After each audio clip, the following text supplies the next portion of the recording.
The bitter cold of winter had a way of transforming the landscape into an unforgiving, frozen wasteland. Snow blanketed the ground, and the icy winds howled across the empty expanse of the countryside. In these harsh conditions, survival was a daily battle for the creatures of the wild. But nothing prepared Thomas Carter for the sight he stumbled upon one early morning in the deep of January. As a seasoned rancher with a deep love for animals, Thomas was no stranger to the challenges of the natural world. He knew the terrain better than the back of his hand, and his connection with the wilderness was as strong as any bond could be. He had spent years rescuing lost animals and offering aid where needed, but that day, something felt different. Something felt urgent. While checking on his livestock and scouting the area for signs of wildlife, he saw them, two figures frozen in place, eerily still against the stark white backdrop of snow. A wild horse and her foal, trapped in a thick sheet of ice, their legs rigid and unmovable. The ice had caught them in a trap so cruel that even the tiniest movement seemed impossible.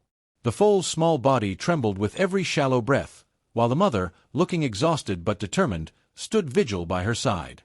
In that moment, a wave of urgency gripped Thomas. He could see the desperation in their eyes, the foal's helpless gaze, the mother's quiet strength. Time was running out, and Thomas knew that if he didn't act fast, the animals would surely perish. With no time to waste, he made his decision. He would do whatever it took to free them. It was just another bitterly cold morning in the rural expanses of Wyoming, the kind where even the bravest of animals chose to stay close to the warmth of shelter. The wind had an icy bite to it, cutting through the barren landscape like a knife. Thomas Carter, bundled in his thick coat and rugged boots, trudged across the snow-covered plains, his breath visible in the frozen air. His horses were his first priority that day, but it was the unexpected sight that would forever change him that he had not anticipated. He had been walking the far end of his property, the land stretching endlessly before him, when something unusual caught his eye, a dark shape against the blinding white of the snow. At first, he thought it might be a lost deer or some other wildlife seeking refuge from the cold. But as he drew closer, a chill ran down his spine. It wasn't just any animal, it was a wild horse, standing frozen in place, as though caught in time. And beside her, barely visible beneath the blanket of snow and ice, was a foal. A tiny creature, its small frame huddled close to the mother, trapped in the thick sheet of ice that had formed overnight. The foal's coat was matted with frost, its tiny legs stiff with the cruel grip of the freezing ice. It barely moved, the cold having stolen what little strength it had left. The mother, her coat a dull chestnut brown, was still standing guard. Her head hung low, her body trembling from the cold, but her eyes, those eyes were wide and full of determination. The horses were no ordinary animals. Thomas could tell they were part of the wild herd that roamed the nearby hills.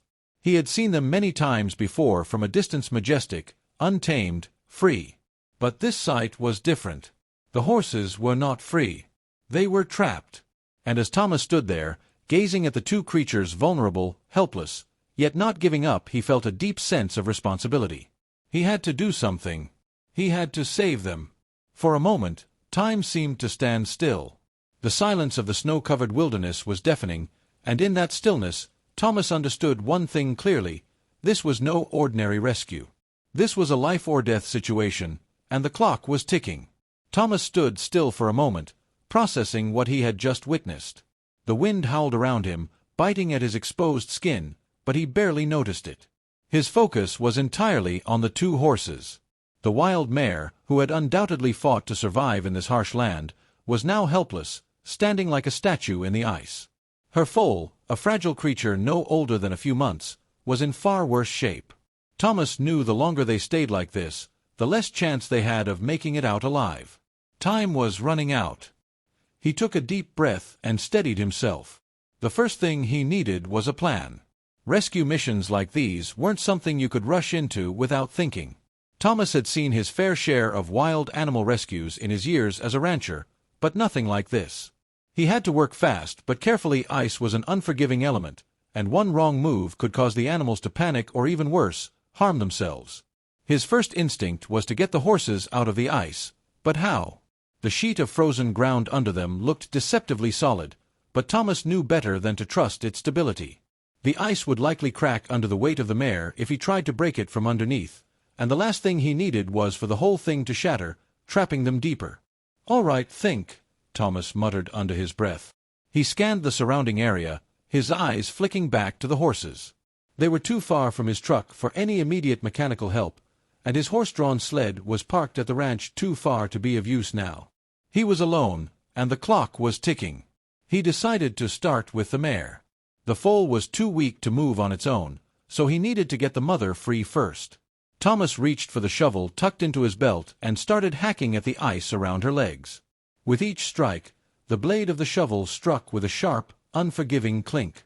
The ice was tough, harder than anything he had faced before. But he pressed on, carving away at the thick sheet in a steady rhythm. He could see the mare's muscles flinch as the cold steel scraped the surface, but she remained still too still. Thomas worked as quickly as he could, using his hands to loosen the larger chunks of ice that wouldn't break with the shovel alone. His breath came out in shallow gasps, his body beginning to ache with the cold. The wind picked up, biting into his face, but he was determined to keep going. He had to save them.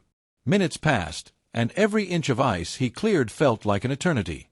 The mare wasn't giving up, but the foal Thomas could see it shivering in place, its small form twitching with every cold gust of wind. The sight made his heart tighten with worry.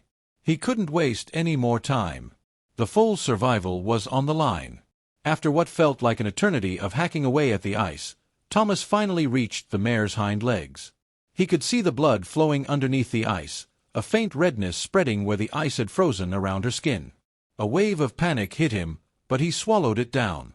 It wasn't the time to panic. He needed to get the mare free now. His hands were numb, but he worked faster, using the shovel to pry away the last few inches of ice blocking her back legs. The mare stood still, her eyes wide with fear, but she didn't move. Thomas knew she was too weak to try and run, but she would be more than capable of bolting if she could stand. With one final push, the last chunk of ice cracked away, and the mare's legs were free. She took a few uncertain steps forward, testing the ground, her head low and tired. She glanced back at her foal, but there was no time to wait. The foal needed help now. Thomas didn't hesitate. He quickly moved to the young animal's side, carefully lifting it with all his strength, knowing that every second counted. The foal barely made a sound, its tiny body limp in his arms. But the mare stood a few feet away, eyes locked on him, waiting. He gently placed the foal between the mare's legs, watching as the mother nudged her baby, encouraging the tiny creature to move. The foal, weak and cold, struggled to stand, but after a few tries, it managed to rise shakily to its feet. Thomas breathed a sigh of relief. They weren't out of danger yet, but the first step had been taken. He had freed them from the ice. But now the real challenge began, getting them to safety. The wind howled even louder as Thomas watched the mother and foal standing shakily before him. The mare, her chest heaving with every breath, had managed to free herself, but the foal, still too weak to walk on its own, was struggling. It was a relief to see them upright, but the real danger had only just begun. The freezing cold, the wind, and their exhaustion would soon take their toll. Getting them back to safety was the next challenge, but Thomas knew he couldn't carry them both all the way back to his ranch. He glanced around, his mind racing. There were no vehicles nearby, and his sled was too far out of reach. There was no phone signal here, no way to call for help. He was alone in the middle of nowhere, with only the strength of his hands and his will to carry him forward. The horses were no longer frozen in the ice, but their survival depended on what happened next. Just as he was about to make his way back to the ranch house for supplies, a loud crack echoed through the air. The mare jerked her head up, her ears twitching nervously. Thomas froze. The sound had come from the ice beneath his feet. Suddenly, the ground beneath him shifted with a low, groaning rumble. He looked down just as a section of ice gave way, sending a jagged crack straight toward him.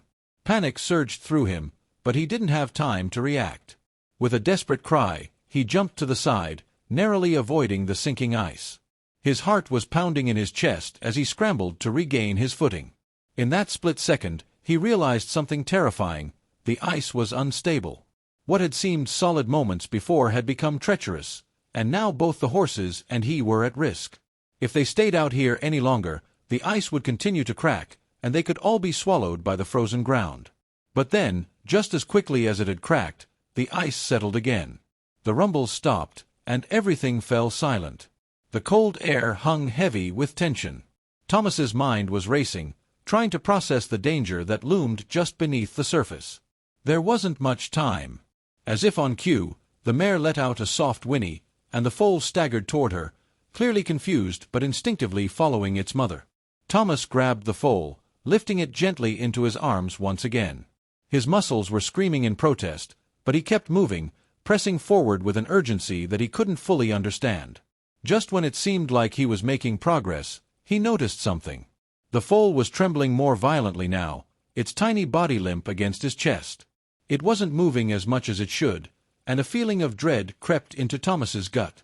He pulled the foal closer, brushing the ice and snow off its small body, trying to get it warm again. His thoughts raced. Was the foal too weak? Had it lost too much energy in the cold? He had seen animals give up before, but this felt different. He wasn't sure if the foal would make it back. Despite all his efforts, a sinking feeling settled in his stomach. The foal's body was stiff, its breath shallow, and it wasn't responding to the mare's nuzzles. That's when Thomas made an unexpected decision.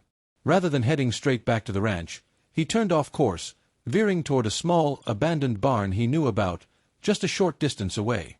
The barn was old and uninhabited, but it would provide shelter from the wind and snow, a safe haven, at least temporarily. His hands were shaking as he held the foal tighter, but he kept moving. Every step he took was a struggle against the biting cold, the weight of the foal in his arms growing heavier with each passing minute. He couldn't afford to lose either of them, not now, not after everything they had been through. As they neared the barn, the mare followed closely behind, her hooves crunching softly in the snow.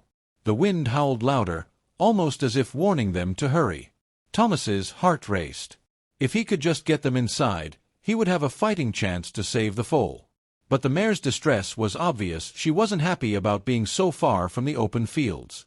She nickered softly, her head turning toward the hills in the distance.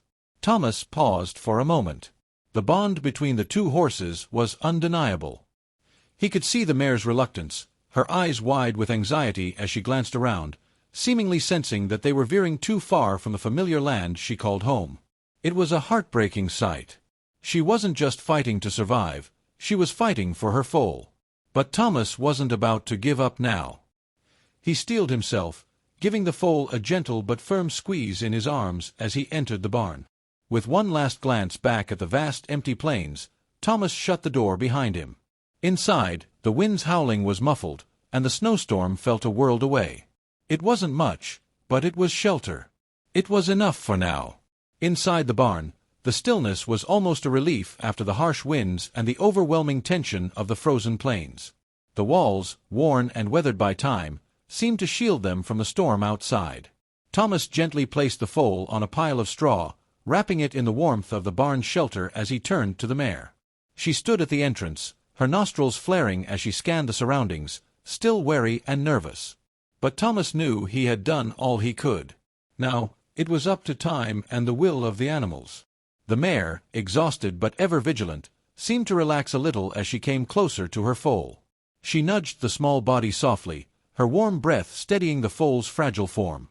Thomas set to work immediately, using his experience to try and warm the foal, rubbing its tiny limbs and covering it with extra layers of straw to keep it insulated from the cold. But despite his best efforts, the foal remained limp, its breath shallow and irregular. As hours passed, Thomas kept watch over them, never once leaving their side. He fed the mare what little hay he had in his bag and kept the fire going, but deep down, a worry gnawed at him. The foal had not stirred for a long time. Just when he thought it might be too late, something miraculous happened. As the fire in the corner of the barn crackled softly, the foal's tiny chest rose with a deeper breath. It was a small sign, but it was enough. Slowly, the foal's legs began to twitch, then a slight movement as it shifted its body. Thomas leaned in closer, his heart racing. Then, with a soft whinny, the foal raised its head for the first time since the rescue. It looked around, confused but alert, as if realizing it was no longer trapped. The mare, sensing her foal's awakening, pressed closer, nuzzling the small creature affectionately. A wave of relief flooded Thomas. He let out a breath he hadn't even realized he'd been holding. The foal was going to make it. Over the next few days, the bond between mother and foal grew stronger. The mare nursed her young one back to health, and the foal began to show signs of recovery. Its legs regained their strength, and its energy slowly returned. A week later, Thomas opened the barn doors, allowing the pair to step back into the wild. The storm had passed, and the sun had begun to melt the lingering ice. The mare and her foal, once trapped in the frozen landscape, now stood free again, side by side, ready to return to the vast wilderness. The unthinkable had happened. Both had survived, against all odds. Thomas watched them disappear into the horizon, a sense of peace settling over him. In that moment, he knew that sometimes the impossible could become reality.